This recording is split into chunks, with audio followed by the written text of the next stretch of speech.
سحری کے وقت کئی بار لیٹ ہو جاتا ہے، اذان ہوتی ہے اور اس کو کھانا کھا سکتے ہیں یا نہیں کھا سکتے؟ جی بڑا اچھا سوال کیا ہے، اور میڈیا پہ بھی نا بہت زیادہ اس بارے میں ہو رہا ہے کہ مولویوں نے سختیاں پیدا کی ہوئی ہیں، حالانکہ جامع ترمذی میں حدیث موجود ہے کہ نبی صلی اللہ علیہ وسلم نے فرمایا کہ اگر بلال اذان دے رہے ہو تم کھاتے پیتے رہا کرو، اب بلال کی اذان تمہیں کھانے پینے سے نہ روکے۔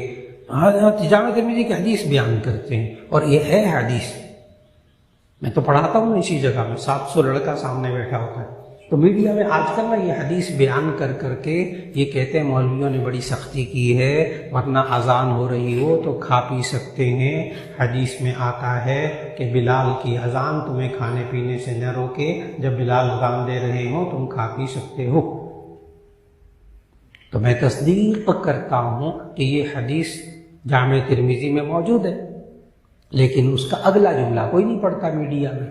اگلا جملہ میں حدیث پوری سناتا ہوں کہ نبی صلی اللہ علیہ وسلم نے فرمایا کہ تمہیں بلال کی اذان کھانے پینے سے نہ روکے حتی تسمعوا تأذین ابن ام مکتوم، یہاں تک کہ تم عبداللہ ابن ام مکتوم کی اذان سنو تو کھانا پینا بند کر دو۔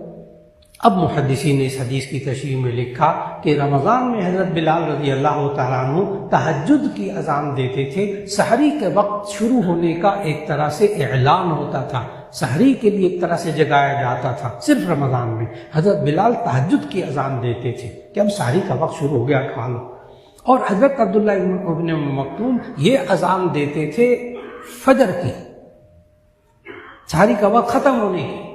تو حدیث آگے بھی تو پڑھ لیں، حتی تسمعوا تأذین ابن ام مکتوم، یہاں تک کہ تم عبداللہ ابن ام مکتوم کی اذان سنو پھر کھانا پینا بند کر دو۔ اب جو آج کل ہمارے ہاں اذان ہوتی ہے وہ عبداللہ ابن ام مکتوم والی اذان ہوتی ہے۔ اس لیے جب اذان کے کلمات کسی بھی مسجد کے قریب ترین اذان کے کلمات سننے کو ملے، جو حلق میں ہے وہ تو نگل لے، اس کے بعد نوالا منہ میں نہ ڈالے۔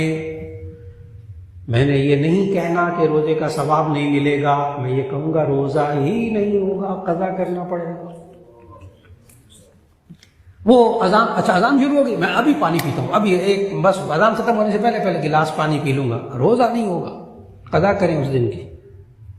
چائے پی رہے ہیں، اذان ختم ہونے سے پہلے چائے مکمل کر لوں گا، روزہ نہیں ہوا، قضا کیجیے۔ اس لیے کہ اذان شروع ہی جب ہوتی ہے جب صبح صادق کا وقت ہو جاتا ہے۔ اب اس حساسیت کا علاج جو ہے وہ گزشتہ جو ہے نا آپ حضرات بزرگ حضرات کے زمانے میں ہوتا تھا کہ مسجدوں کے اوپر ایک گول پہ آلہ سا بڑا سارا ہوتا تھا دف، اس کے ایک طرف چمڑا ہوتا تھا، وہ مسجد کی چھت پہ بجاتے تھے، او دور دور تک لوگوں کو پتہ چل جاتا تھا کہ سحری کا وقت ختم ہو رہا ہے۔ اب سائرن، اب جو سائرن بجتا ہے اس میں آپ کھا پی سکتے، لیکن اذان کا جب پہلا کلمہ شروع ہو بس بچ جائے، ورنہ روزہ نہیں ہوگا۔ یہ نہیں میں کہوں گا ثواب نہیں ملے گا، روزہ نہیں ہوگا، قضا کرنا پڑے گا۔ جی